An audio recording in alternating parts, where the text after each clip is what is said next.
नमस्कार दोस्तों। नरेंद्र मोदी सरकार लोकतंत्र की व्यापारी है। नरेंद्र मोदी की सरकार लड़कियों की आबरू की व्यापारी है। नरेंद्र मोदी की सरकार इस देश के लोगों के भविष्य की व्यापारी है। नरेंद्र मोदी की सरकार इस देश के धर्म की व्यापारी है और नरेंद्र मोदी की सरकार निकृष्टता की व्यापारी है। क्या है, आज 10 साल पूरे होने पे हम यह कह सकते हैं कि नरेंद्र मोदी की सरकार वास्तव में नैतिक पतन की, मानवता के पतन की और जो सामाजिक मानदंड रहे हैं उनके पतन की सरकार है। आज वो डाका डालकर सरकारें चला रहे हैं। इस समय के हालात ये देखें तो इस देश के 15 राज्यों में भारतीय जनता पार्टी या उसके सहयोगी दलों की सरकार है। एक समय में जनता में इतना विश्वास जागा था नरेंद्र मोदी पर कि आते आते 2018 में नरेंद्र मोदी भारतीय जनता पार्टी की 21 राज्यों में सरकारें हो गई थी। 21 राज्यों में आज घटकर पूरी ताकत लगाने के बाद वो 15 राज्यों पे सिमटी है, जिनमें सिर्फ 12 राज्यों में उनकी सरकारें हैं शेष सहयोगियों से। निश्चित रूप से 2014 से यदि हम तुलना करेंगे तो आज उनके पास में ज्यादा सरकारें हैं। 2014 में उनके पास में 7 राज्यों में सरकारें होती, आज केंद्र में भी है और 15 राज्यों में भी। बहुत अच्छी बात है। लेकिन जब हम 15 राज्यों की बात करते हैं तो हमें यह देखना होगा कि सरकारें कैसे आई, कहां से आई, क्या हुआ और किस तरीके से लोगों के भविष्य से खेला गया। इसका उदाहरण मौजूद है कि जब यह सरकार बनी नरेंद्र मोदी की, तो बनने के बाद में इन्होंने तमाम सरकारों पर डाका डाला। आप याद करिए, सबसे पहला डाका अरुणाचल प्रदेश में पड़ा था। जो इस समय पेमा खांडू मुख्यमंत्री हैं भारतीय जनता पार्टी के, वो किसके मुख्यमंत्री हुआ करते थे? कांग्रेस पार्टी। और किस तरीके से उनको उनके तमाम सारी चीजों को लेकर के कैसे किया गया, कैसे पार्टी को ही पूरी तोड़ा गया, सब कुछ किया गया और उसके बाद सरकार बनाई। चुनी हुई सरकार नहीं, लूटी हुई सरकार। तो इससे आप समझ सकते हैं। इसके बाद में झारखंड में आपको याद होगा किस तरीके से झारखंड में सरकार तोड़ फोड़ करके और कैसे करके बनाई गई थी, वह भी आपको याद होगा। फिर आपको याद होगा 2015 में बिहार में किस तरीके से तोड़ फोड़ करके सरकार बनाई गई थी, वो भी आपको याद होगा। 2017 में आपको गोवा का याद होगा कि गोवा में किस तरीके से खरीद फरोख्त करके सरकार बनाई गई थी और फिर 2017 में ही मणिपुर में खरीद फरोख्त करके सरकार बनाई गई। और फिर 2018-19 में आपको याद होगा कर्नाटक में किस तरीके से खरीद फरोख्त और सब कुछ करके और तोड़फोड़ करके सरकार बनाई गई। और उसके बाद में हरियाणा भी आप याद कर लीजिए 2019 में कैसे हरियाणा में भी बहुमत नहीं मिला था और कैसे खरीद फरोख्त करके सरकार बनी है, वो भी किसी से छिपा नहीं है। मध्य प्रदेश को याद कर लीजिए, मध्य प्रदेश की सरकार कैसे कमलनाथ की सरकार, कांग्रेस की सरकार को तोड़ फोड़ करके और कैसे करके बनाया गया, खरीद के बनाया गया। फिर आप महाराष्ट्र की उद्धव सरकार को याद कर लीजिए और वो महाआघाड़ी की सरकार को किस तरीके से पहले किस किस तरीके से तोड़ा गया, किस तरीके से क्या क्या किया गया, वो भी किसी से छिपा नहीं। आप याद करिए कि किस तरीके से राजस्थान की सरकार गिराने की पूरी साजिश हुई थी और वहां भी खरीदने की कोशिश हुई थी, सब कुछ हुआ था। चलिए, अशोक गहलोत जैसा मजबूत व्यक्ति था तो उसने बचा लिया, नहीं तो शायद वहां भी नहीं होती। और इसके बाद में अब पूर्ण बहुमत की ही नहीं, बहुमत से काफी नंबर ज्यादा की सरकार है हिमाचल में कांग्रेस पार्टी की। उस सरकार को गिराने के लिए किस तरीके से उस राजवंश को खरीदा जा रहा है जो हम लोग सदैव से सुनते आए हैं, राजपूत। राजपूतों का इतिहास हमने देखा है, इतिहास रहा है कि जिसका राज उसके पूत। तो कमोबेश वही स्थिति हमें देखने को यहां भी मिल रही है कि जो राजघराना था, वो राजघराना आज इतना बेचैन है मुख्यमंत्री पद एक गरीब को दे दिए जाने के बाद कि वो सरकार गिरवाने के लिए पूरी तरीके से बेचैन। हालांकि कांग्रेस पार्टी ने उस सरकार को फिलहाल तो बचा लिया है, लेकिन वीरभद्र सिंह जिन्हें 6 बार कांग्रेस ने मुख्यमंत्री बनाया, मुख्यमंत्री जब नहीं थे नेता प्रतिपक्ष बनाया, केंद्र में मंत्री बनाया और उसके अलावा पार्टी का प्रदेश अध्यक्ष भी रखा, सब कुछ दिया उन्हें, पार्टी उन्हें सौंपी हुई। और नतीजा क्या हुआ? आज उनके बेटे मिनिस्टर हैं, उनकी मां प्रदेश अध्यक्ष हैं, सब उसके बाद वो सरकार गिरवाने में लगे। सबसे अच्छे मंत्रालय के मंत्री उसके बाद सरकार गिरवाने में लगे और उस साजिश के हिस्सा है वो विक्रमादित्य।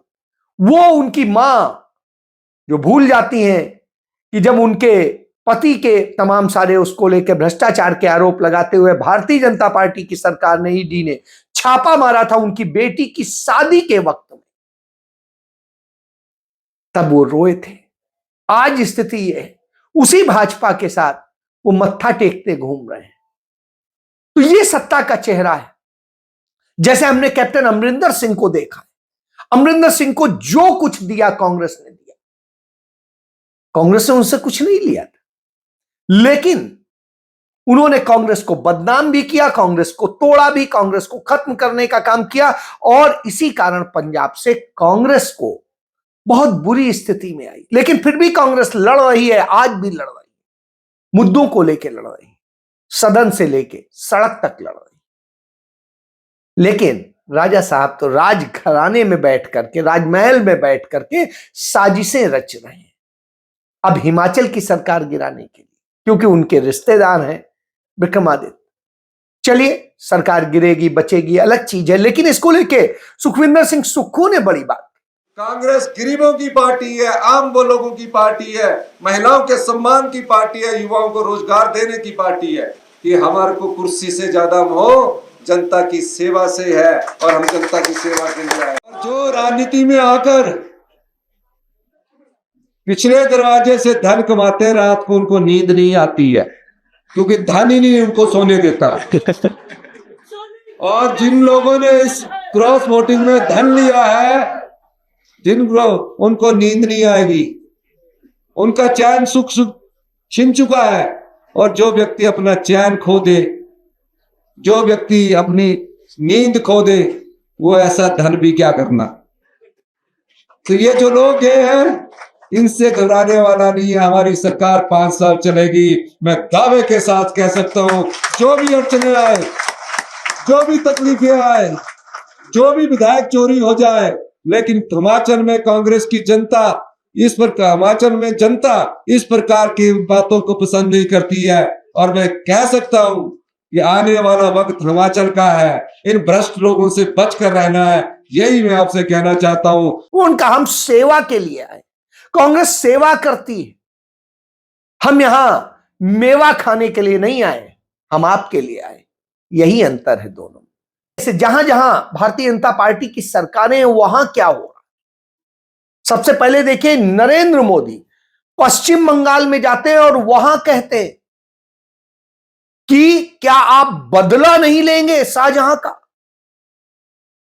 जनता से प्रधानमंत्री कह रहा है बदला नहीं लेंगे। ये वही प्रधानमंत्री है जिसने जब पुलवामा कराया था तो उसने कहा था पुलवामा के शहीदों के नाम पे पहला वोट नहीं डालेंगे।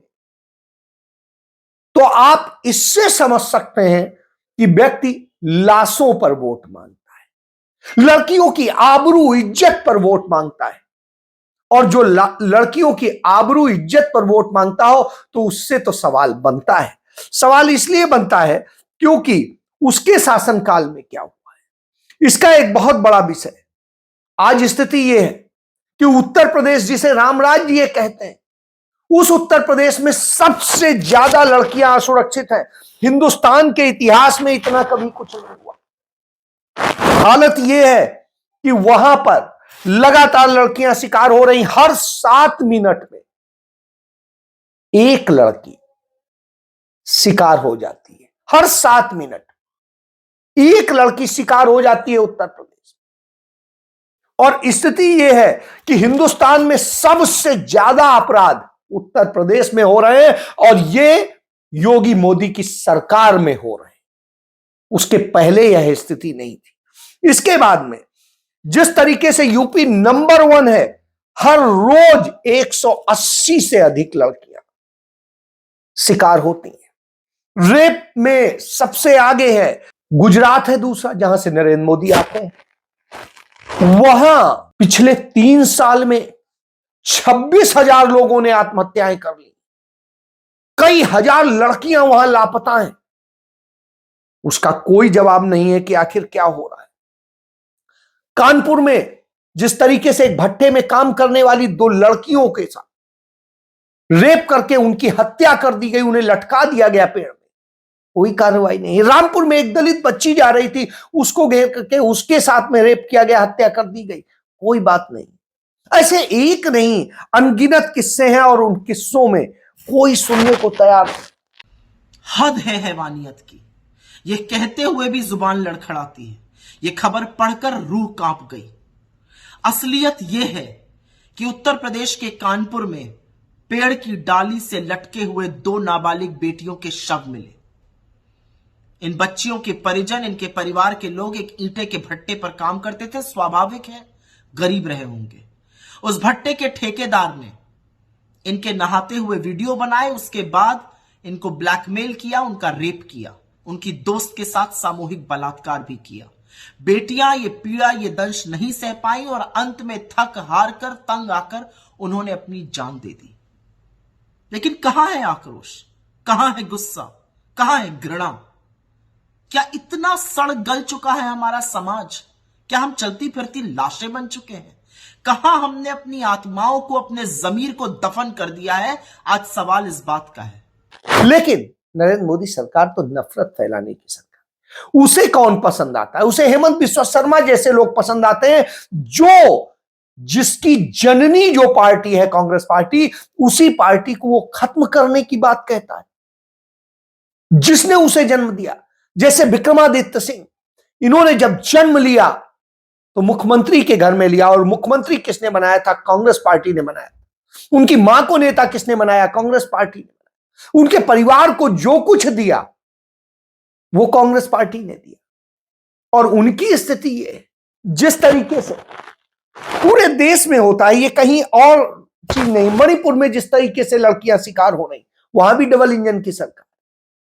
हालत आप सब कुछ देख रहे हैं। लेकिन संदेश खली की बात करेंगे, जहां संदेश खली में अब तक एक भी सबूत नहीं दे पाए, एक भी सबूत नहीं। तो ऐसी स्थिति में आप समझ, इस देश का किसान बेहाल है, इस देश का नौजवान बेहाल है, सब कुछ है जिस तरीके से हो रहा है। आप याद करिए, नरेंद्र मोदी ने कहा था, उनके चाणक अमित शाह ने कहा था कि 2022 तक 80 करोड़ लोगों को रोजगार मिलेगा। 80 करोड़ को रोजगार तो नहीं मिला, 80 करोड़ से अधिक लोगों को भुखमरा, फकीर जरूर बना दिया, जो 5 किलो अनाज के लिए लाइन में लगते हैं। यह दशा कर दी है। यह दशा इस देश की कर दी है कि लोगों की 5 साल में जो घरेलू बचत थी, लोग अपने पैसे किसी तरीके से बचा लेते थे, वो आधे पे आ गए। मतलब आदमी बचत तक नहीं कर पा रहा है। इस हालत में नहीं है इस देश। किसान की हालत क्या हो गई? जो किसान की बढ़त उस कोविड के दौरान इतनी बेहतरीन थी, जब सारे निगेटिव में थे, वही अकेले पॉजिटिव में था 3.5% में। वो आज स्थिति यह है 0.8% से निगेटिव पे है, यानी माइनस चला गया है किसान।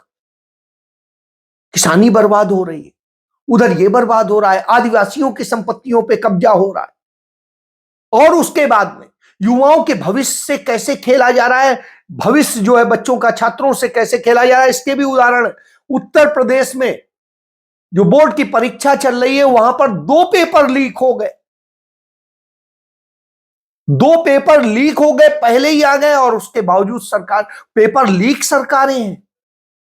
कि जिस तरीके से चाहे कभी प्रतियोगी परीक्षाओं की होती हैं, भर्ती परीक्षाओं की होती हैं, उनके पेपर लीक होते हैं, कभी शिक्षा की परीक्षाओं के लीक होते हैं, कभी किसी चीज के लीक होते हैं, तो पेपर लीक सरकारें चाहे यहां हो, चाहे गुजरात में हो, चाहे हरियाणा में हो, चाहे जहां जहां इनके राज्य हैं, चाहे मध्य प्रदेश में हो, कहीं भी देख लीजिए, इस दशा में लाके देश को खड़ा कर दिया।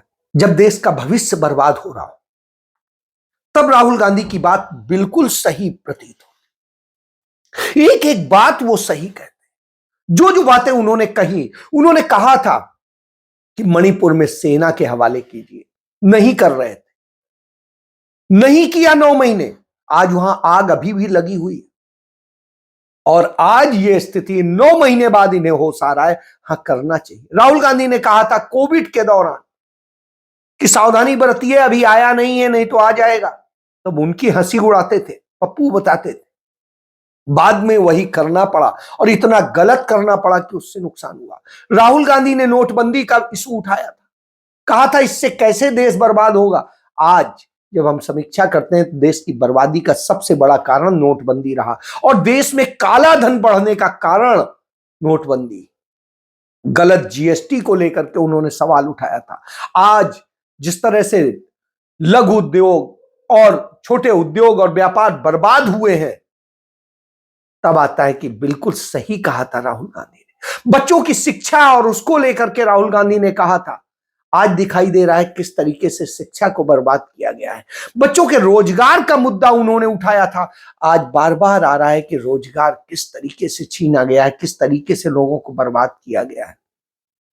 तो जो जो बात उठाते हैं वो एक एक सही साबित होती। इसीलिए राहुल गांधी, इसीलिए दुनिया की सबसे बड़ी यूनिवर्सिटी उनको लेक्चर के लिए बुलाते, और राहुल गांधी की एक एक बात को पूरी दुनिया मानती है। वहीं दूसरी तरफ नेकरधारी से प्रधानमंत्री बन गया व्यक्ति इस बात को भी नहीं जानता है, वो व्हाट्सएप यूनिवर्सिटी चलता है, झूठ फैलाता है, हर चीज झूठ बोलता है, और जब सरकार नहीं बना पाता है तो ईवीएम का डाका सोचता है, लेकिन वो भी नहीं कर पाता है तो फिर सरकार लूटता है, सरकार तोड़ता है, तो लोकतंत्र का हत्यारा बन जाता है। तो मानवता का भी हत्यारा है, नैतिकता का भी हत्यारा है, और लोकतंत्र का भी हत्यारा है। तो ऐसा प्रधानमंत्री, तो इसलिए सोचना पड़ेगा आपको कि आपको किसके साथ खड़ा होना है, भविष्य बनाने वाले के साथ में, भविष्य सुरक्षित करने वाले साथ में, लड़कियों की सुरक्षा देने वाले के साथ में, या लुटेरे और हत्यारे के साथ। फैसला आपका है। जय